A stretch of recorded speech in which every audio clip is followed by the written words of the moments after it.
If you're new here, I'm playing every main series Final Fantasy for the first time, and I'm finally ready to close out the PlayStation era. That's right, I played them totally out of order, first 9, then 7, and I've got videos on both, so check them out after this one. Also, consider leaving a like and subscribing, it really helps the channel reach more RPG fans. Without further ado, let's look at the conundrum of a game that is Final Fantasy VIII.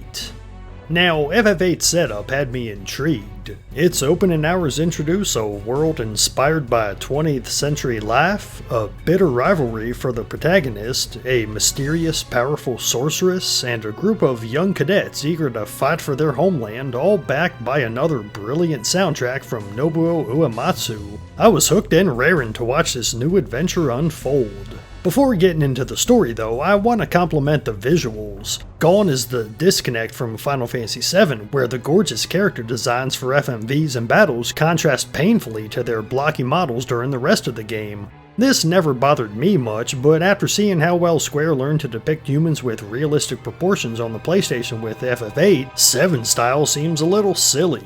I also love how well 8 transitions from in-game gameplay to FMVs, even when showing characters in motion, taking an innovation from the previous game and improving on it. It's not perfect, of course, characters still look way more lifelike in certain FMVs, like the famous dance scene early in the game. I played Final Fantasy VIII Remastered for Switch, but I checked out playthroughs of the PS1 version and it's equally deserving of this praise. If anything, the remaster looks worse, since its updated higher-res character models clash against the relatively blurry backgrounds, which didn't get nearly as much love from the devs. From what I've read, Square didn't bother saving the original PlayStation assets, so they had to do their best to recreate the same experience, resulting in a sort of Frankenstein's monster of visuals. That said, it's admirable how well Square managed to preserve the original appearance of the game, character models aside, and it doesn't look bad by any means. Overall, it's impressive, a step up from FF7 in every way. That's expected, but appreciated, and holy cow, those FMVs still look great.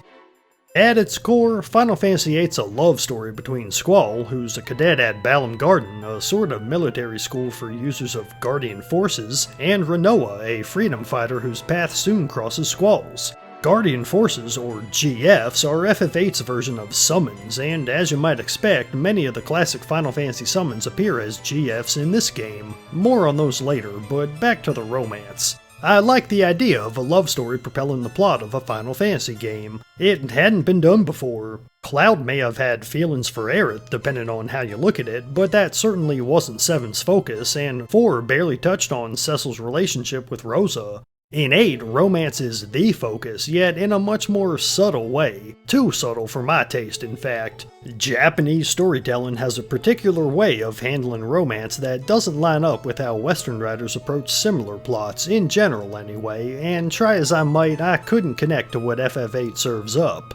Notably, Squall and Rinoa barely speak to each other one-on-one for the entire game. Dumb old me was waiting for some powerful conversation where it becomes evident these two youngins have been in love for a while, but nothing like that ever happens. Instead, in many Japanese stories, if characters spend time alone together, even when they don't speak to each other, that's enough to indicate a romance is happening. When you step back and think about it, this is realistic, so I understand the writer's intention. Squall does reluctantly become a hero and save Rinoa from death many times, so it makes sense for her to fall in love with him, but in a long-form story that's not enough for me.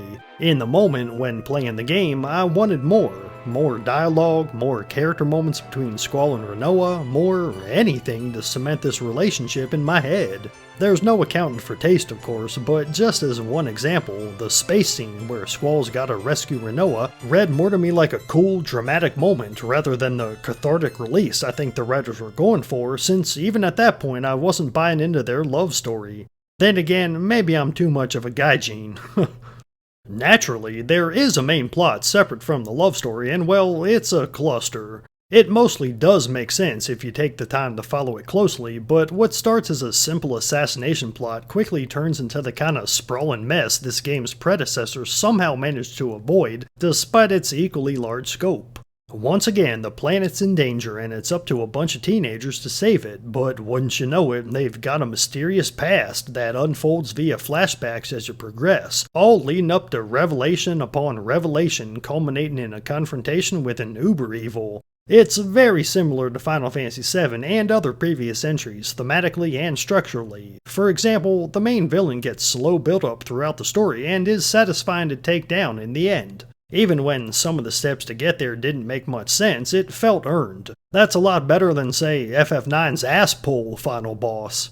On the other hand, there's even more side plots here that aren't optional yet go nowhere, only serving as padding that distracts from the main narrative. The side quests, at least, are mostly fun and dole out useful rewards. In fact, this is the earliest Final Fantasy game I've played with a lot of side content I actually like. FF7's was fun too, but slim. Here, there's way more.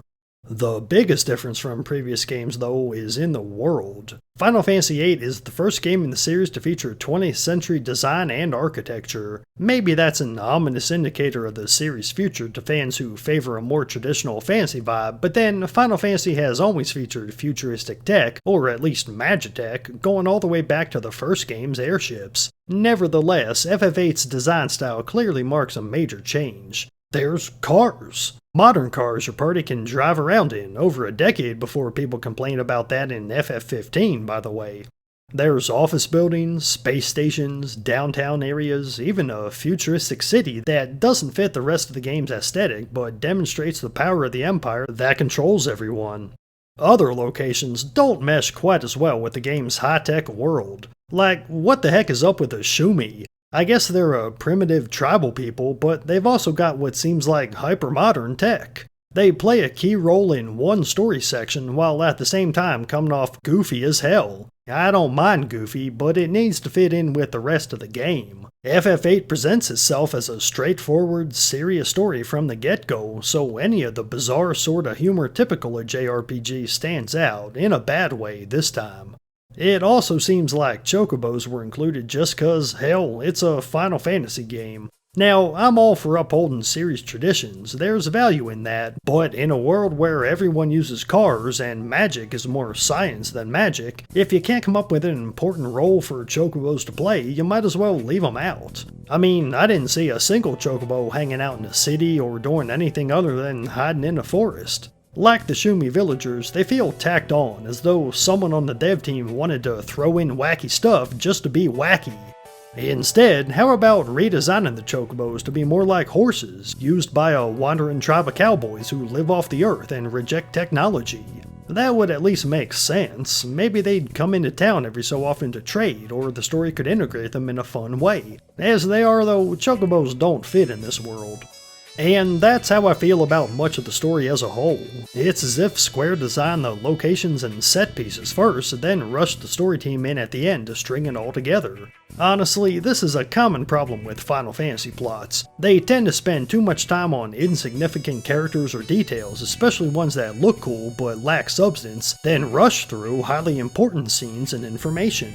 A lot of the late game plot revelations fell flat since I barely knew anything about the characters involved. And up until then, Squall's and the rest of the party's goals and motivations would constantly shift as the plot pulled them all over the globe into situations I couldn't bring myself much to care about.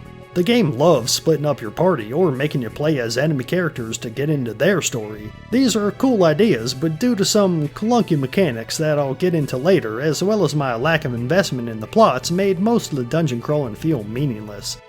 Ah well, at least the music's great, mostly.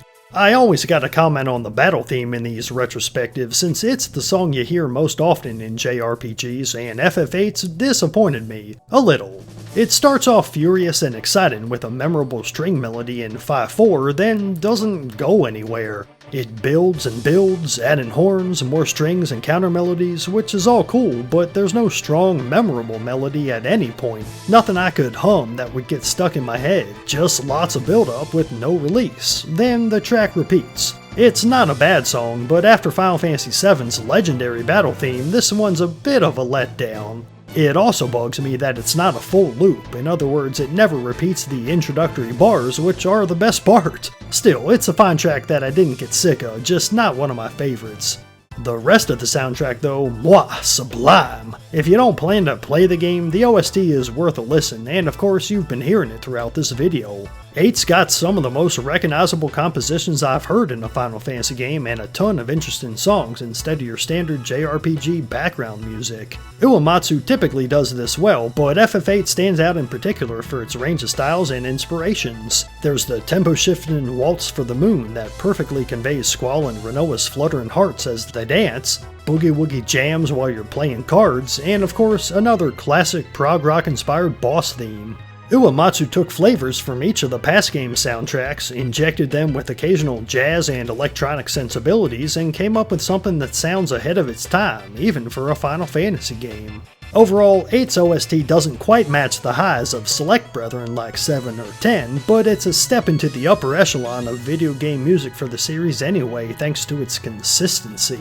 Even so, there are a few tracks that grated on my nerves after a while, especially when you've got no choice but to hear them over and over and over. The Balam Garden theme, for example. It's way too simple and honestly kind of obnoxious as the backing track for the area you spend the most time in. Oh well, pretty much every other song is solid to fantastic, making 8 hits in a row for good old Uematsu. That man is a treasure. Alright, it's no surprise the music's great, but gameplay reigns king for me, which is where assessing Final Fantasy VIII gets tough. To start though, I'm a big fan of the junction system, 8's new gimmick. Equipping various magic to your character's stats makes every spell useful in a way that previous Final Fantasies haven't achieved, at least not the ones I've finished so far. I can't count how many times I've been playing a Final Fantasy game and had mages with a long list of spells I never used sitting at the bottom of their inventories. That's not the case in FF8, at least not in the same way. Casting magic in battles is rarely a good strategy. Instead, strong spells are best used to boost your character's stats, sometimes to incredible, even game-breaking amounts. That includes stats like HP, defense, magic, everything. You can also place spells as modifiers to standard attacks, letting you deal, say, holy damage, or even cast effects like darkness or sleep every time you attack. Defending from magic and statuses works similarly, and it's addictive managing stats this way, constantly getting new spells or more of one you've already got to make its boost even bigger. I never minded spending half an hour or even longer perfecting my setup. That kind of minute tinkering, arranging spells just so to match their potential, that's the core of what I love about RPGs. Feeling like I've outsmarted the game using its own mechanics, even though I know the devs ultimately want players to figure this stuff out. While by the end game I did have some spells I would never use again, all but a few were my strongest options at one point or another. For example, water magic is the best bet for increasing the strength stat in the early game, but it's available only if you go out of your way to draw it from specific enemies. Drawing is FF8's term for sapping magic from enemies and putting it into your inventory, which is the standard way to get magic this time. Some basic spells like fire or thunder can be bought at shops, but water can't. In this way, the game rewards you for exploring its world, taking your time and experimenting with its systems. By the mid-game, of course, water gets outclassed by many other spells like Tornado or Ultima, but it's still not a bad choice, and FF8's flexibility means you can use it and still do okay instead of spending time grinding out other magic. See, besides drawing from enemies or forking out cash, you can get new types of magic by combining items or using a special ability from a certain Guardian Force or GF. You can summon GFs during battle for an attack or buff, similar to summons in previous games, and they're strong enough to get you through the story on their own if you build them right, but that didn't sound fun to me. The summon animations are long, maybe even longer than 7's, and I like tinkering, so I focused on my character's junctions instead.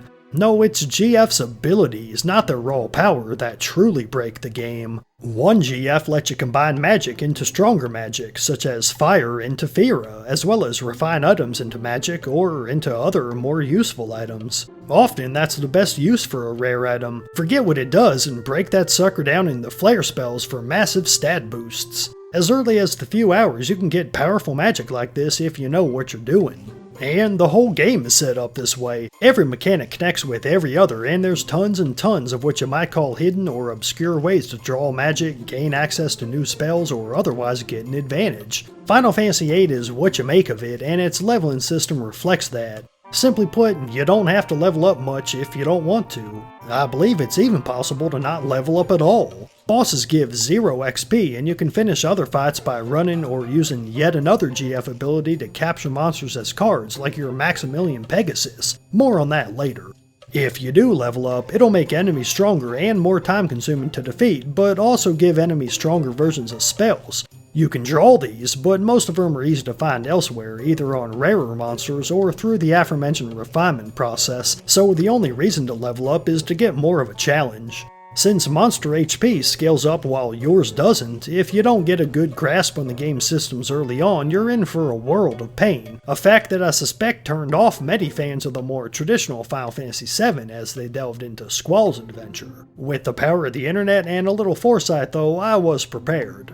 I leveled up some, but generally avoided fights after the first few in each area, which the remaster makes easy by letting you toggle off random battles. I'll do that, and I'll use speed up to save time, which makes grinding magic much less of a hassle than I imagined it was on the PS1. Hey, if a game lets me break it, I'm going to. That's human nature, and I enjoy it, although I draw the line at using the remaster's boost feature, which makes your party practically invincible in battle.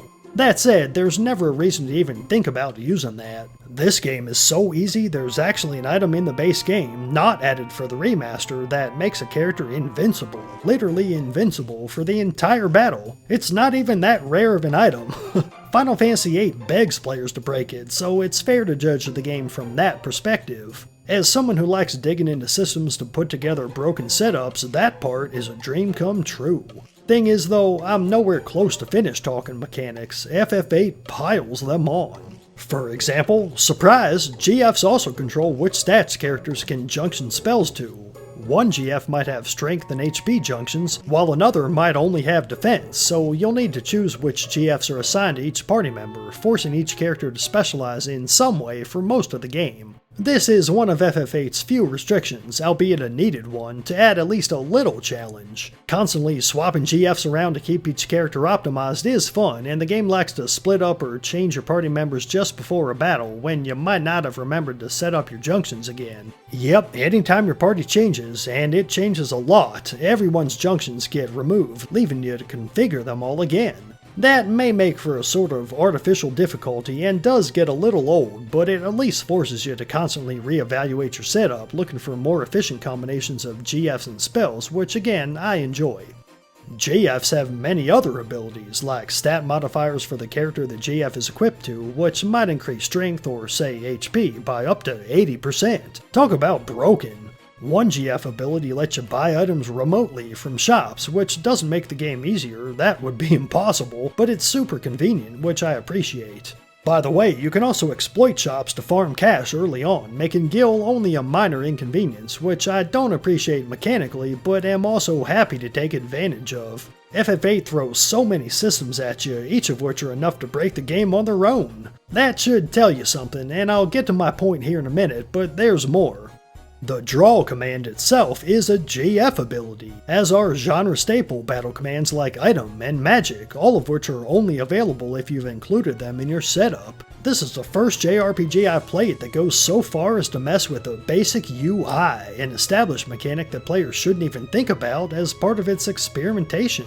It's crazy how this kind of innovation was still going on in the late 90s, and I respect the hell out of it. FF8 comes from a time when JRPG devs constantly tried to one-up and outdo each other, and Square was the best of them all. Their internal team's biggest competition was with each other, not rival companies, and the desire to bring radically new ideas to life, in the company's flagship series no less, is evident all over the Final Fantasy VIII we got.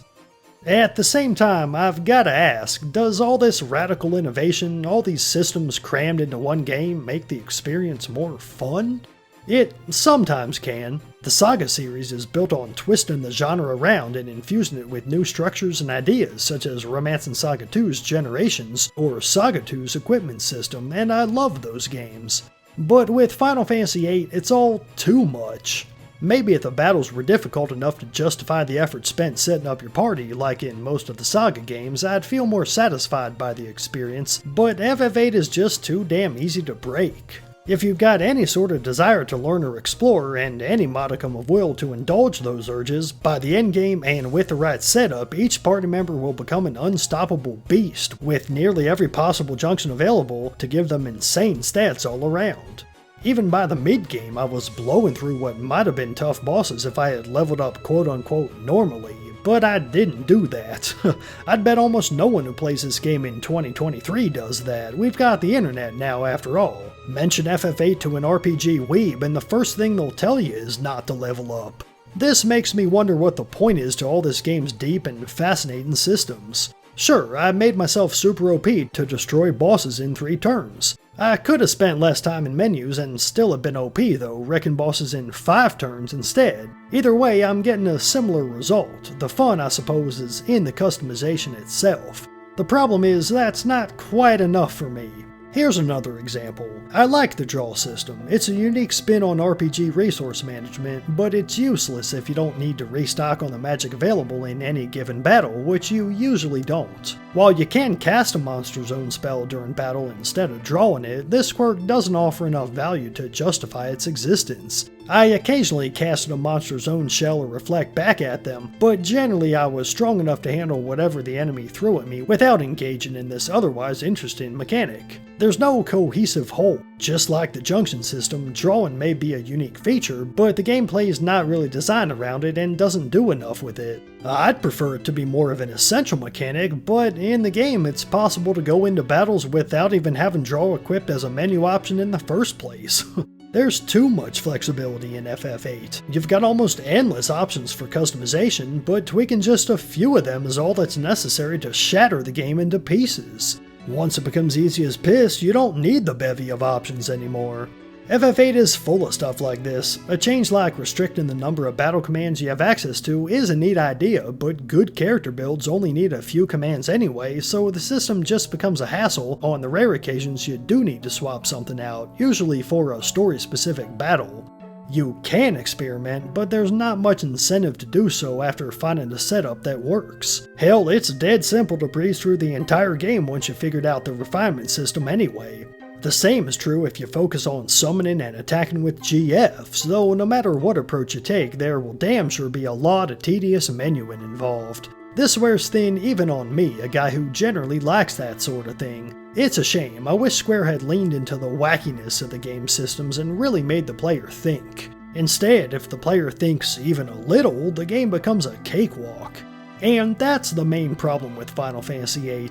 I mentioned the dungeon crawling feels meaningless, and the broken level and junction systems are a big factor in that. Combined with an obtuse and meandering story, I have trouble forming any sort of attachment to the game. Half the time it felt like I was only playing out of obligation, which may be on me, but I was paying attention and I got deep into the mechanics. FF8 just doesn't click with me as much as many of the other games do. The Guardian Force system, by the way, could have been easier to understand. Sometimes you fight GFs and they'll join you automatically once you win, but usually you need to draw the GF from an unrelated enemy, usually a boss. This is bizarre. There is often no indication of when a new boss will carry one, then once you get a powerful party and start to slash through bosses like cheese, it's annoying having to remember to use draw every time just to see if they've got a GF on them. The game doesn't explain any of this well, but maybe the original manual does, which would be fair enough. I didn't read it. Still, it's another example of how Final Fantasy VIII's only difficulty lies in deciphering its odd and wholly unique systems, which ain't enough on its own. Did you think I forgot about Triple Triad? Nah, this may be my longest retrospective yet, but I'm not leaving anything out. Yep, FF8's got an entire card battling system that plays a vital role in accessing new spells and abilities. Nearly every NPC will play Triple Triad with you when prompted, and winning nets you one or more of their cards. Many of these cards, even bad ones, can be turned into useful spells via refinement. On top of that, you can even turn enemies you encounter into cards using a special GF ability. Remember how I mentioned every system intertwines? Triple Triad is the perfect example. You might turn a powerful enemy into a useful card for winning Triple Triad games, or you might farm certain other enemies or Triad players in order to refine their cards into rare spells. I could talk about Triple Triad for a full video, but it's one of the most beloved minigames in the series and gets enough attention already.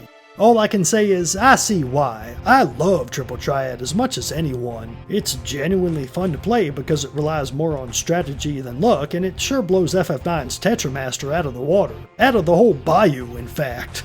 Sure, it's mostly about having the best cards, but you can outsmart the AI with a worse deck, and it's still enjoyable to dominate the board even when you're the favorite by a mile. I'd pay good money for a standalone, modern version of Triple Triad Square, just saying.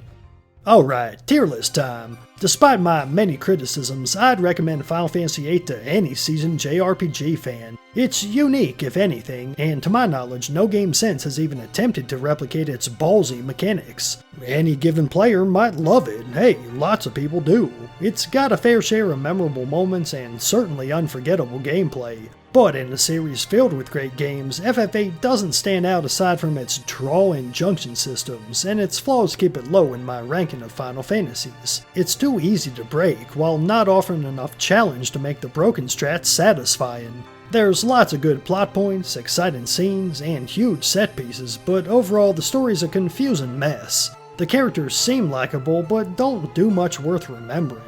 FF8's not bad per se, I'm glad I played it, it just fails to pull together its innovations and clever ideas in a satisfying way like the other entries in the series I've played. Square was so close to greatness with this one, I can hardly blame them for hitting a foul ball after a swing this hard. I like Final Fantasy VIII, it's not as though it's D tier or anything, and my scale is intentionally harsh to make the upper tiers more meaningful. A C, the way I rank it, is damn solid.